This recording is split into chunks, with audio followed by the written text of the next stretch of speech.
We're human, don't you know? Just like you are. I'm Rachel Woods, HRBP turned HR coach, and in this series, I explore the technicolor spectrum that is life in HR with folk in the know. Those that have been there, bought the t shirt, and are happy to share their experiences for us all to benefit. So grab a cuppa, get comfortable, and we'll crack on. I am delighted to welcome my first ever guest on this first ever We're Human. And after a long career in-house, Denise Murphy is now an outsourced HR provider running the HR department in Wimbledon and New Malden. With a background that spans the spectrum of HR strategy and delivery, employment law, recruitment, redundancy, and pretty much everything in between, I imagine Denise has had some challenging conversations in her time, which is why we're going to discuss that today after a big We're Human welcome to you, Denise. Hello. Hi, Rachel. How are you? Very well. It's great to have you. And I don't want to get into the meat of this straight away. What I'd really like to know, and I think what I'd like to know from all of my guests actually, is would you do a bit of a flashback and tell us what brought you to HR in the first place? Um, Good question. I kind of started after school, I went straight into my degree in business studies and I specialized in HRM in my postgrad. And I haven't veered from it. I kind of fell in love with it, and it's kind of a vocation ever since. Came out of uni and I went straight into the Sheraton Group as a HR administrator and advancing up through the years there. Then went on into meat manufacturing, HR standalone role there. And then I found myself in London and I worked in the services company of King's University for 9, 10 years. And last year I launched my own HR consultancy business, which is a franchise model from the HR Dep here in Wimbledon and Malden. So I don't know how I got in there, but I still love it, and I'm still doing it. Oh, see, HR through and through, isn't it? That's yeah, Yeah, thick of rock yeah, stuff. Does it and say HR in the middle? yeah, probably somewhere. If you got deep enough at this stage, yeah. 17 years later, yeah, I think so. What keeps you? What keeps you going with it with HR as a career? I suppose I've always and ever and will continue to have an innate interest in people and how they work and how to get the best out, giving back as a company as well, to have that work-life balance and everybody benefits. That's what I'm always striving to do when I work with businesses, is just work. We all have to work to pay our bills, and unfortunately it takes up most of our time, if we are full-timers specifically, and it's good for the business to get the most out of you and you get the most out of the business as well. So I try and achieve that with my HR as best I can, and I think that's what keeps me there. Keeps you in it. Yeah, it's funny, isn't Yeah. it? I think a lot of people when they start in HR, and I used to hear it. I probably said it when I was back in very young days, that oh well, I really like people, so I'll go into HR. And I think, well, actually, I got into HR, and after a while, I didn't like people very much, but I was very interested in what made them tick. I was interested in the dynamics, and so I think if you have that kind, I think when you said it, it was I was interested in how people were. I was interested in people as opposed to going, well, I really liked people. It's a very Yeah, different dynamic, that isn't it? Liking versus. absolutely it is, totally, yeah. And it's a curiosity of, yeah, as I say, what makes them tick, as you said, yeah. So it's, yeah, and it's always interesting. No 2 days are ever the same because each individual is different, so each situation is different. Yeah, and you do truly see, I think, the best and then maybe the worst of human behavior in the workbefore we've, Absolutely, we've all got our war absolutely. stories, I'm sure, and Yes. there might even be a whole episode of war stories at some time. But so, before we go, I mean, yeah, I mean, this one when we were talking before to set this up, we said actually challenging conversations is going to be a really good topic to cover because if you're new to HR and thinking, you know, well, what sort of things will I have to tackle and deal with? You can kind of have I guess, the CIPD entry level foundational courses don't really cover a lot of No. that you may deal with as an HR professional, which is why I want to put this podcast together. But at the same time, you can't possibly cover all of the stuff you might come No. across. And experience helps a lot along the way, and that's why it's good for line managers to have HR people who've probably been in the sphere and have come across something similar and can coach and direct them in the right way, which is what I seem to be doing now with people I work with. It's you can't you can't you can't like that experience, that knowledge of even the tone of voice, or little things like that, just to coach people slightly on those things. And even those prepping meetings with the line managers, they're invaluable as well. So that's great help, what I find, for managers as well. Yeah. And do you find there's been any kind of shift since when you started in your career through to now as a consultant, obviously? But even when before you set up, working effectively for yourself, was there a shift between where these conversations happened? I mean, I do remember, way back in the day, it was if somebody needed to be given some bad news or some feedback that the manager didn't want to provide, quite often it was, let's go and have a chat with HR and see if they'll do it for us. Or it was assumed that HR will do it for us. Everything from, I Yes. know, so-and-so's got a body odor, Oh yeah. or, I need to put a disciplinary together. Can you tell them they're being invited for a disciplinary? I don't want to tell them why. HR, when you do it for me. Has Yeah. that shifted? Are you seeing a change, or are there still pockets?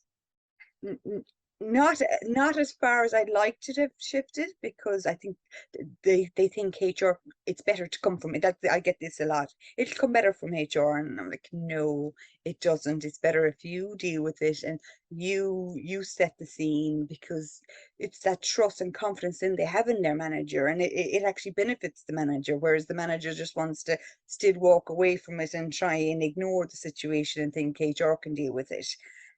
So they really try to use that a lot still. Less so than before, but still, no, it's not where it should be, I don't think, yet. Yeah, I suppose it depends on the culture of the business, doesn't it? And there's a big question there around what's HR's role in helping develop that culture and helping develop the ability and confidence for managers to have those conversations, understand that it is better coming from them. It's their team, it's their people. So what's been your And experience in and what terms I'm finding, those conversations were, because almost a challenging conversation in itself to go back to the manager and explain why it really would be better coming from them. Sure. Is that, have you found that in the past? yeah, That's been a tricky one to have. and what I yeah, so you're trying to tell them, you're trying to educate them and why, and kind of make them comfortable in it as well, and get them to understand why, if they lay it off to HR person, that it's actually escalating the situation and it's not improving the situation at all, because the employee then is going, oh my God, HR is involved. So there's an element of more worry there for the employee, which shouldn't happen at all. And so what we're trying to achieve by make hitting the situation when it's in its infancy, preferably, it's actually going to escalate it if you get somebody like HR involved. So you're trying to tell them that, and again, as you say, that's a difficult conversation itself. But again, like anybody, some people are more receptive to that than others. So um, I think again, what I'm finding, because I'm only in my consultancy now with the last 15 months, so it's them having the confidence in me to actually like listen to me now, whereas I had that in my previous organizations. Mm. After, the people knew me and they trusted me. So now building up that trust with SME owners and managers is proving another difficult conversation that I'm challenged with at the moment, about just knowledgeable, being that soundboard, that you have the knowledge and experience to advise them in the right path. Yeah, I can imagine. I hadn't actually thought about that as the dynamic of coming in as an external consultant versus being in-house HR. I mean, there's an assumption with in-house HR, isn't it? It's kind of your job to serve the Yeah, organization. Rightly or wrongly, that's there. But there must be something similar with an external consultant that, well, we're paying you, so you'll come in and do it, right? Or yeah. So that there's that perception as you're well. the one to come in with a hatchet because you don't know anyone. And how do you get around that? How do you? Um, Again, trying to give them the pitfalls. If I can do it, and I will say I can do it, but if I do it, this is why I shouldn't be doing it, because it is undermining your position. It is escalating the situation unnecessarily. It is putting the employee at a worry, which they don't need to be at, and it probably will actually damage what you want to achieve in the first place and actually make it way worse. Yeah. So, just set those out for them, and then they say, okay, what's the pluses if you do it? What's the pluses? The message gets done, but it's the wrong message that they're receiving. Yeah, yeah. So It's usually, if you put it that way, which is the angle that I go with, they tend to understand why I'm yeah. not. I'll do it 110 times. I have no problems doing it, but it just doesn't achieve what it should be achieving then. Mm. And what difference do you find in terms of like seniority? Do you find that kind of lower level managers are more inclined to let HR deal with it or want HR to deal with it, and directors and co are more inclined to, well, I'll do it, I'll have the conversation, or actually human wise, are they all kind of like, yeah, we really don't want to have that chat? Yeah, seniority doesn't come into it. It depends on the individual. There's there's always going to be somebody who will do it and is eager to, learn. So they appreciate that if I do it once and I get a bit of experience, it'll be easier at going along. So there's not really the seniority that comes in. It's just the individual preference and personality. There's some people who will never want to do it, and it'll always be a task for them. They could be doing it 100 times, but yet they still don't want to do it. Then you've got the person who is doing it for the first time and is eager to learn and understands it's part of my role now. So I should gain experience in this. And it's great to have a sounding board and have a script and talk through it with somebody like HR professional, and let's do a role play even beforehand. And they appreciate that. And once they do a few of them, then they tend to be more receptive to it and continue it. But there's always going to be people who just will never want to do it, and it's a chore every time. I know. Or those that even with the best will in the world will, I guess, want to do it, and no matter how much they try for so, and I've always kind of baffled me. There were those that would always do it badly, regardless. So it wasn't Yeah, a fear thing. It was almost it was overconfidence or um, that sort of yeah, that's true bombasticness of actually. I'm going to get on and do that. And yes, of course. So there's an opposing thing to that, isn't there? Where you kind of almost have to rein in the keen beans. Yes, and it's almost like they don't take the situation by situation as well. You have managers then that will just go in with like set script and go with it. You're telling them it's not yes, you can prepare, but if something comes on board, you need to listen and take that on board and adjourn the meeting if you need to. But there's some people that you can never coach as well. Yeah, yeah, exactly. And also it's that it's the whether there is a coaching and mentoring job there for HR to do, isn't there? Yeah. Absolutely. And I suppose you have got those that have that script and stick to it, and it's a broadcast as opposed to a conversation.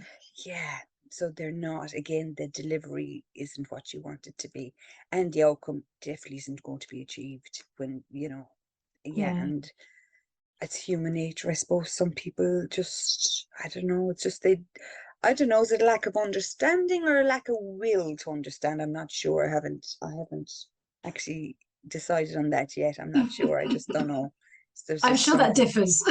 Yeah, It differs human by human. And I know we don't talk individuals here because I want this to be a safe space, but yeah, I can flash back to having some really, really awkward conversations with people that have had to go and have a discussion with somebody, and it was meant to be a discussion, and it turned into a broadcast, and there was hmm feedback, and the feedback was wholly and entirely ignored and hmm poo-pooed yeah, and dismissed in many ways. And ultimately, that conversation, which could have been hugely resolving, it could have been hugely enlightening and helpful to all, became an absolute cluster.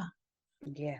That's happened a That's when lot, HR isn't it? then did have to get involved because it became Yes, grievance. And suddenly, like, should we have yes, had the conversation in the first place? I'd still say no because it still wasn't yeah, job. I don't know why I'm doing air quotes because this is an audio recording. But it's I had. I mean, have you? I guess you've been in that position at some point. Have you got around that? It just yeah. And I worked with people as well like that, and I knew no matter what way we prepared that it was going to be a broadcast, and you always question to avoid the follow-up that's not going to be positive. Should you do it? But as you just said, no, it's always best coming from the manager because you don't want to undermine them, and I suppose you're always hoping for the best, aren't you? Although you probably know already that. Yeah, so yeah, I've definitely had that. Yeah. it's constantly having something crossed Yeah. somewhere. And you hope all the time, don't you? We're optimists, aren't we? Us Yeah, HR this time people. they'll get it right. This time Yeah. they'll get it right. And then that email lands in your box, and you're like, oh, oh dear. Well, we tried. Oh, We tried. yes, we did. And that's all we can do. We're only human too. I know, well, exactly. And sometimes we get it wrong. I know I've dropped some clangers in the past that, said things that came out wrong, Yeah, with all the intent. And I knew what I intended to say, but for some reason it just didn't come out in the way that I meant it. Or it did come out the way that I meant it, but it was taken in a completely different way. And it's how you come back from that, isn't it? And that's quite, I think, yeah. When have you found that that's kind of been the case with somebody else? Like you say, when they don't plan for something to come out of left field, they don't plan for an answer they're not expecting. yeah. I But also suppose, maybe they've said something that's landed, it's not been understood in the way that it was meant to yeah. be understood. And how do they get, how have you kind of got them around that? Well, if I've done that, I've obviously apologized for it to come out the wrong way and explained it in the way that I meant it to come forward. And then if I'm there and a situation happens where somebody else is, and I understand that that individual meant it in another way, I try and explain that to the recipient. And hopefully then they can understand some things, miscommunications, tone of voice might be how it was delivered wrong. Um, so again, what I find with that and what I'm learning now as well is when you're in-house and you've been there for a few years, they know you and they appreciate you. You don't, yeah, oh, but that's Denise or that's John, and you've just come out wrong this time, and they know that. But so when you're going in there new and you don't know them and they don't know you as such, you don't have that luxury. I'll put it Mm, that they don't know that. Yeah, I've come, even my accent might come across different with what I say, or my tone, as I've said already. So they don't know, they don't have that experience of you that you actually meant it this way. Whereas, again, all you can do is explain, apologize for it being taken up the wrong way, and explain the way it was meant to, and hopefully they'll understand. And yeah, and there is an element there, isn't there? So kind of dropping the ego and just going, no, look, I said that wrong. And there's no yeah, harm in saying, I'm really sorry that came out completely incorrectly. This is what I meant to say. And yeah, it's it's that clean language, isn't it? And being aware that it's okay. You're not backpedaling, you're just correcting and clarifying. That exactly. came out completely wrong, and I meant to say this. Yeah. And again, we're only human, and it's being able to express that you are only human. And yeah, we get it wrong too. And I've said that numerous times in my career, because I'm only human. I can get it wrong, not perfect. But yeah, it's that as well. Yeah, very right. Uh, no, I think I don't know whether you've had this experience, but HR are famous for having models and frameworks, and coaching's just as bad. We are just as bad for having, oh, good, depending on your point of view, for having models, frameworks, methods, acronyms, mnemonics, Processes. Yeah. all of the rest. So, is there anything that you rely on or you use when you're planning the sort of conversations that you know are going to be sensitive? They're going to be stressful. It could be about performance. It could be about redundancies. When you have those sorts of one-to-ones, or even group conversations, small group conversations when you're consulting. Um, do you have a framework that you use, or is it a little bit more fluid than that? It's a bit more fluid than that. I just go by the ACAS guidelines in everything that I do, really. Mm. And obviously refer to my policies and procedure for whatever organization I'm working with at the time. And just again, no situation is the same. You obviously have to follow the point of law or the framework or whatever the guideline that's involved, but you also have to adapt it for the culture and the person and the situation you're in. So it has to be more fluid, I think. You humanize it, don't you? That's the thing. Yeah, It's kind of exactly. have the ACAS markers in there, keep your checkpoints, but at the same Yeah, time, write like you would say it, like you would speak it. Maybe then go back and edit if it's going to be something that needs to be formalized, or then you hand out a copy of what you've just said so they've got absolute clarity. yeah, But yeah, I think the amount of times that I've seen something, read something, heard something, and gone, blimey. You either can't follow it or you switch off. yeah. So full of jargon. It's Yeah, um, you have to put it in layman terms, don't you? You just, again, you need the audience to understand what you're saying. And again, it's about adapting that communication style for the audience. yeah. Yeah. I used to have a manager that said, whenever you deliver anything, and I agreed with this, actually, it was a really good analogy. When you agree with anything, sorry, when you agree, even when you write anything or prepare anything, would the chap at the back of the number 59 bus get it? Yeah. So a random stranger sat on a bus, would they understand what you're saying? Yeah. The answer is no. Well, then you're not being clear. Yeah. Okay. Very good advice. Yeah. I know. Yeah. And to be fair, am a little bit guilty of being a bit verbose every now and again. So it's bringing it right back. Yeah. And To you do, I always, yeah, edit, because you always tend to write it as a process and in more, regulatory terms than what you should. But yeah, I edit until I get the tone right and the words and yeah. yeah, because I think if you read a letter, you don't mind so much if it feels more formal. But when you're being spoken to or spoken with or listened to and not questioned and all the rest of it, that we don't use that formal language No. in our everyday speech, do we? We'd Mm. use contractions, we use a little bit of slang, we use metaphors and the like, and it's when we wouldn't in a letter, we wouldn't in an email necessarily. No. No. And yet No. it humanizes the speech, doesn't it? It humanizes our conversation. So flipping this from, we've talked a lot about kind of messaging, I suppose, and that kind of thing, that side of conversations. What's been your experience of encouraging managers with their listening skills? Which is the key to a good conversation, right? Yeah, exactly. I always start, with how would you how do you listen, or when do you actually sit up and hear someone? That's what I always start with if I'm doing even, a workshop or something on a different one thing or another, and if listening is in there.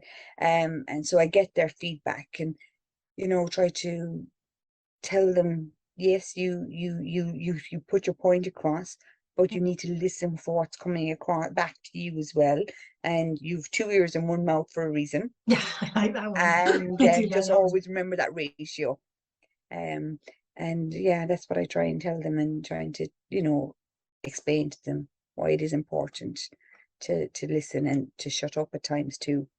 It's that whole body listening as well, isn't it? It's noticing somebody's face and voice might be saying one thing, but their body language might be screaming something else entirely. And yeah, I understand. Yet everything that their body's telling you is, yeah, but you It's don't, do telling you? you otherwise. Yeah. Yeah, or it's an interesting, wasn't it, when you think about the verbal cues? And I know there's some data, isn't there, percentages around how much we take in visually than versus orally versus anything else. But Hmm. it's that whole bodily holistic view, isn't it? And in seeing, believing what somebody's saying, and when you ask somebody if they're fine and they sort of shrug it off and you don't believe it, so you ask again, it's a complicated version of that, isn't it? As a Yeah. true conversation, a really complicated version of that. Yeah. And again, what I find is, because managers are interested in the end result and the outcome, they just want, it's almost like a ticking box situation they want to achieve, rather than, taking on board what is being said and shown, and, feel the room, and, listen to the cues and see those cues and feel those Mm. cues of, yeah, they might be saying one thing, and but deep down. And again, they come and they, like, when you see a manager understanding somebody and an employee that might have worked with them for a few years, and they're not they're off today, or they've been off last week, and that's always a good sign of a manager when they see those, they're not performing like they should, or they're quieter in a meeting than they normally are. And you that's good because you need to understand what's going on in their world too. And if that is the case, a good manager can see all those and address them, and that might end up in a difficult conversation in itself. That's management nirvana, isn't it? It's when you have a manager that goes, I noticed this. Yeah. You know, I'm observant and I get it, and I notice my team's not where they should be. They don't. This isn't getting across as it should be. How do I make this better? That's what you want to hear from a manager. You Yeah. made a really good point a minute ago. Actually, it was around wanting that resolution, or wanting the solution, or wanting to get to the end result, whatever that might be. And that sort of where this, this natural confirmation bias that humans have for filtering out information that doesn't meet their view of the world or their needs. So Yeah. it's just, that's at play, isn't it? Because they're looking for, oh, you agree with me then, don't you? Any information that says you agree with me, I'm going to take that as verbatim. I'm going to take that as gospel, and I'm going to run with it. As opposed to, yes, you're telling me that, but there's some other senses that I have that are going, not sure. Yeah. But it's opening those filters up to being able to let that other information in, because unless we consciously do that, it's very hard to make that happen, isn't it? Yeah, absolutely. And it's again just being open to it and willing to listen and observe other things other than what exactly is being said. And it's like, do you want to get the result that you want in your head, or do you want the right result? And again, you have to kind of educate people on one, one over the other, and you're hoping that you will eventually get through that. You want to get the result that's the right result, not the result that's probably going to be a short-term gain but a long-term pain, you Yeah. know? Yeah, so you are, I mean, as HR, you are coach, you are mentor, you are hand holder, you are teacher, you are sometimes disciplinarian, hopefully not as much as it used to be with HR, where it was very much, No, the HR police in some ways. yeah, Actually, there's another podcast coming soon that I'm talking to somebody about turning from gamekeeper to gardener, in that it's not just about the policy enforcer as an HR yes. professional.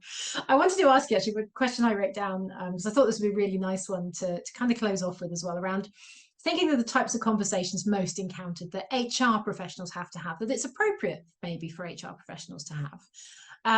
And think of it like an awards ceremony, and not specific conversations with specific people, but themes, types of conversations. Have a think about what would be the absolute best types, the ones you loved having. And I can Hmm. probably guess at some of those. Some of the worst that you really didn't like to have, but you knew it was part of the job, so you did. Hmm. And maybe one of the most awkward. Have a think about what are the most awkward ones that you Gosh, had. Yeah. that's a Start with the tricky easy one. ones and then go with the Yeah, yeah. Ones that I enjoyed having, I suppose anything that was rewarding good behavior, good performance, good conduct, or even yeah, they were always going to be the good ones, but they were few and far between, I'm afraid, because again, I think Well, that was managers more. don't mind doing them, do they? No, no, no, no. They're the ones that, You don't get them because um, the managers do them. the ones I never liked doing, I think were always to do with, personal hygiene or you know, and the sensitive ones around, the manager noticed that they were off and they weren't, there's something going on personally or medically that the manager got me involved in at some point. Or I had a really awkward one at one stage where involved a tragedy that ended up, being just, it was a nightmare, and it brought the work, it came into the work because it ended, two people were involved that worked together, and the tragedy was, brought into the workplace. So that was a really, really difficult one. And the most awkward one, oh gosh, I think the most awkward one goes back to a body odor one. And I was very, very early on in my career, and I'll always remember it. And I was inexperienced, and I didn't deal with it the way I should have dealt with it. But I learned from it. So yeah, but I will always I remember that don't one. know an HR professional that hasn't had that particular conversation at some point in their career. And I hope that that's changing. I do hope that managers are now in that space of understanding and also doing it sympathetically and empathetically and everything else. But I've got to say, it's whenever I've mentioned anything like that, you just see in any group where there's a lot of HR in the room, you just see that, oh yeah, high roll. It's like Yeah. we've all been there, we've all done Oh, that. we've all been there, and I've done it 20 times since, probably, or more, but I'll always remember that one. Yeah, Just and went there's you really get some wrong. quirky stuff, don't you? I remember I had a chat with a lady who was keeping her dog in her car while she was at work. Okay. random. But yeah, I'll get into why. And awkward as well, because as a dog lover, I found that actually I was quite triggered by that one. Yeah. Somebody else was having quite heavy petting makeout sessions with her boyfriend in the car park at lunchtime. Oh dear. As people were walking past. Don't get me wrong, actually what they did in the car, I actually thought it was a bit of a storm in a teacup. I actually didn't realize it was going to be a big thing. But for Yeah. one or two that kind of walked past and saw some action, it wasn't explicit. It wasn't horrendous like that. But it was Yeah. just it rattled some of the more shall we say traditional, I suppose, and values driven individuals in the organization. So I was asked to have a chat because clearly that's an HR thing. Yeah. Oh, absolutely. Yeah, but yeah, you find a way, don't you, to try and address these things as sensitively as you possibly can and not giggle. Yeah. That's the And worst thing, you isn't it? When you actually become totally, you don't have emotions about any of these situations when you've done it a few times. You matter of factly just happen to yeah, discuss it and say why, yeah. let's choose somewhere else to do these things maybe. And it's amazing what you can keep your poker face for, isn't it? It's Oh absolutely my gosh. it's and which is what I find incredible though is I will always advocate for an HR team to, yes, okay, have an open door policy, and all right, if you've got open plan offices, I really don't like that for HR, frankly, but that's my personal opinion. I Yeah. always say an HR team need a door because sometimes you just need to go in because sometimes you find something really inappropriate, really funny, and you can't be seen to be laughing about it. You shut your door, you get it out of your system, and then you can put your poker face back on and go back to work. And I think HR teams need that. I I genuinely agree do. with you. I totally agree with you. Yeah, I was in an organization where they tried that open plan for us, and no, they had to bring us back in. They had everybody else open plan, but they had to bring HR back in with a closed door office, and yeah, for those very reasons and other reasons. But yeah, It's a safe I place, totally right? A agree with safe you. place for someone to go and And have we a need that conversation. because Yeah. we genuinely do need that safe place because we again, as I'm sorry to repeat, we are human, so we have to be able to react, but we can't be seen to react, you know. Well, this is it. It's Yeah, for HR, totally so you agree. can have those moments where you need to swear, you need to get it out of your system, you need to have a chat with your team about something that's going on that you need to help, you need help with. But Mm, also, it needs to be a safe place for people to come to HR and share things where you can shut a door, where you can have that yeah, private conversation. Because let's face it, most organisations are pitifully low on meeting rooms and they're always in high demand. I don't forget, obviously now it's everybody's going online and it's a very different world, I suppose. So that's a yeah, little bit different, but at the same time, HR aren't as visible. They're not as accessible as maybe they would have been when they were a constant presence around an office. So there's upsides and downsides, isn't there? Well, I'm really absolutely. conscious we could talk about this for a really long time. Yeah, you could. So I'm actually glad we've covered, I think, quite a lot. And like I say, anyone that's in HR that's thinking, oh, it's not just me, that's brilliant. That's exactly what I want this to be for. Anyone that's new to HR and going, oh, okay, this is the sort of stuff I'm going to have to get my head around. Yes, you are, but there's help available. Yeah, And also anyone that's a bit jaded by HR, hey, we're there and we're with you and we're feeling it. So before we close, let us know, Denise, how we can find you, what it is the HR department does, if nobody knows. Of course, the HR department is it's a good name, but at the same yeah, time, you're not an internal HR department. So no. how do you work and where can people find you? Yes, so we're a franchise model, so I purchased franchise here. We're nationwide, so there's 70 plus of us all around the UK, but my patch is here, the Orpha patch in Wimbledon, New Malden. And what we like to do is give that personal touch. So if my clients at the moment get me, all 17 years experience of me for whatever package they're on. And I work with SMEs in and around Wimbledon and New Malden, giving them that personal, pragmatic advice. And again, understanding each situation as it is, hopefully understanding their culture, their organization, and taking all that into account to give the right advice for that particular situation. Yeah, I have a website, www.hrdep.co.uk/Wimbledon New Malden. We'll put that in the show And notes. yeah, and contact, yeah, you can get all my contact details there. And if HR people, business owners, managers, if they want any advice or touch base, please do get in touch. And it was great talking to you, Rachel. Thank you for your time. You too. This has been really great. So we'll make sure all Denise's contact details, etc., are in the show notes. That'll be her LinkedIn contact and her website, etc. So you can look up the HR department, you can look up Denise on LinkedIn and do some light stalking if you want to, find out what she's up to and what she's posting. If you liked this, do please hit subscribe. There will be more episodes coming, probably about once a month, but who knows, I might get a bit more ambitious and try and do it twice. But for now, thanks for listening, and I hope to catch you on the next one.